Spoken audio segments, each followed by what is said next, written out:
Le chantier du pont Simone-Veil ne reprendra qu'au printemps 2020 pour une mise en service prévue début 2023. Le président de Bordeaux Métropole Alain Juppé et l'entrepreneur Laurent Fayat sont parvenus à un accord. Cet accord permet à la métropole de résilier partiellement le contrat actuel de 70 millions d'euros qu'il a lié à Fayat pour construire le pont et les ouvrages alentours. Le groupe Razelbeck-Fayat achèvera donc la réalisation de l'ensemble des ouvrages de génie civil sur les deux rives. La filiale Baudin-Châteauneuf terminera les travaux de fabrication et de mise en place de la charpente métallique. Les autres travaux de génie civil nécessaires à l'achèvement du pont feront l'objet d'un marché ultérieur attribué par Bordeaux Métropole après mise en concurrence. Il y a 15 ans, jour pour jour, le tramway était inauguré à Bordeaux. Il n'a pas seulement changé la façon de se déplacer, il a aussi profondément modifié le visage de la ville, car partout où le tramway est passé, la ville a été entièrement refaite.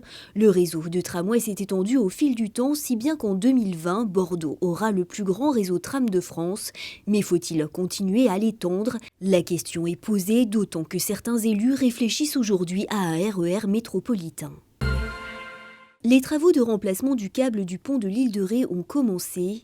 Souvenez-vous, l'un des câbles du viaduc avait rompu en septembre dernier.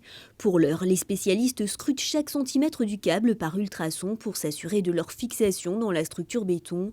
Les autres câbles de l'édifice seront à leur tour contrôlés. Le coût des travaux est estimé à plus de 2 millions d'euros. Le câble rompu devrait être remplacé au plus tard début février 2019. D'ici là, la limitation à 50 km/h est maintenue sur le pont, tout comme l'interdiction de circulation des poids lourds de plus de 38 tonnes. La maison du Père Noël à Carbon-Blanc attire chaque année de nombreux visiteurs, et ce depuis 18 ans. Dès la tombée du jour, tout s'illumine, une véritable féerie qui fait le bonheur des petits et des grands. 37 000 ampoules, 4 km de fils électriques et une quarantaine de personnages animés composent ce décor magique. Et si vous n'avez pas encore pu profiter du spectacle, sachez que vous avez jusqu'au 3 janvier prochain.